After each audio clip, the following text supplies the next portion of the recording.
Hello everybody. Today we are going to talk about locating your buyers. My name is Faisal Talpur. Most of you already know me. I educate people on how to become entrepreneurs. We set up businesses for them. We also help businesses grow, turn them around, and solve a lot of their problems which they have. So one of the biggest issue which businesses tend to have, or even individuals tend to have when they're getting into business, is how do I know where my buyers are and how do I get in front of the right buyers? It's a very good question, very important question, and as we all know, if we do not have a business, if we do not have buyers, we do not have a business, right? So how do you locate your buyers, right? The simple answer is you need to be found where your buyers are found, right? So you need to be where your buyers are. That is the simple answer.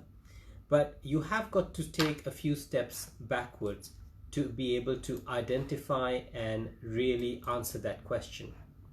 And I'll tell you how I do it. So this is my so-called formula, if you'd like to think, as to how I would locate my buyers and how I would like to be found where my buyers are found. Okay. And this can be for different businesses. I run a few businesses, so this can be for different businesses. Of course, target segmentation is different. People are different, buyers are different, and they are found at different places, right? So rule number one, you've got to be found where your buyers are found, right? But how can you be found where your buyers are found? Very simple. You have got to identify their hangouts. Okay, so but what I mean by hangouts are typically what happens is that people tend to congregate and assemble around their interests, their hobbies, their likes, their dislikes, what their passions are sometimes, and that's where you need to be. So again, backtracking a step back, what you also, of course, that means I need to identify is to what is the ideal client criteria that you're looking to attract, right? So number one, you have to really identify their demographics and their psychographics.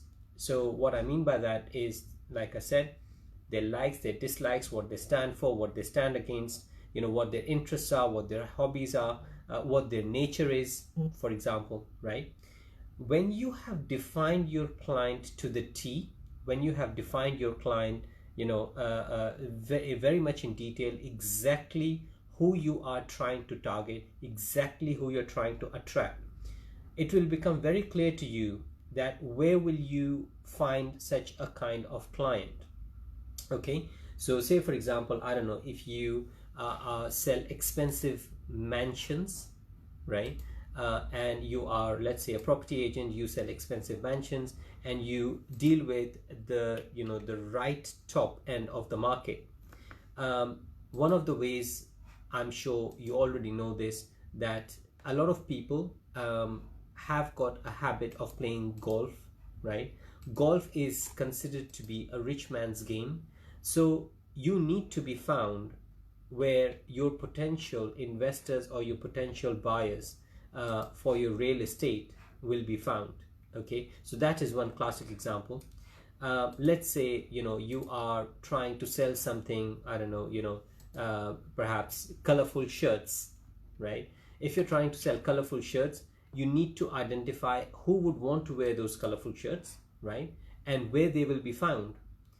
Naturally, after you have defined them A to Z, that what is the kind of a person who would be wearing the clothes that you sell, be it a man or a woman, then you have to identify where will they be found.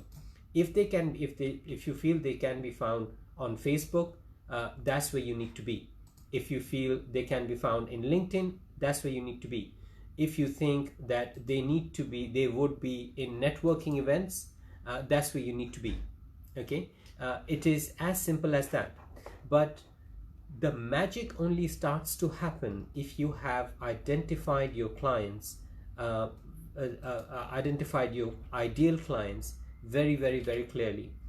Because if you are clear about who you want to get yourself in front of, you will naturally start to deduce where these people will be found, where they will be congregating, where they will be assembling, and whether that is social gatherings, whether that is business gatherings, whether that is work gatherings, right? So that is social, work, business hangouts, wherever they are, right? You can also identify, go a bit further and identify, what do they do in their free time, right? How do they spend time with their family, right? Perhaps if your product is, I don't know, a lifestyle product and can catch the attention of somebody who is having fun with their family, are on holiday, then you need to be found exactly there, which is, where they are on a holiday, right? I hope that is made some things clear. And it is very simple. Once again, I'm going to break down the formula, right? Right at the top, or your end goal, your end result is you need to be where your potential buyers are. Okay, that's the only way you will be able to locate your buyers. Number one. Number two, how do you find out where your potential buyers are? Well, you need to identify where these people hang out, whether this work hangout, business hangout, or social hangout. How will you know where they can hang out, or where do they hang out? Only way for you to know that is you define your ideal client criteria, their age group, their psychological profile, their demographic profile, their gender, exactly what they get involved with, what they do, what are they thinking in the evening, in the night, when they go to bed, what do they think, when they wake up the next morning, what inspires them, what motivates them, right? And when you know all of these things, naturally you will be able to figure out where you will be able to locate them and find them. I hope today's video has made some sense. Once again, if you have any personal questions, please feel free to ping me. Once again, my name is Faisal Talpur. For now, thank you very much. Adios.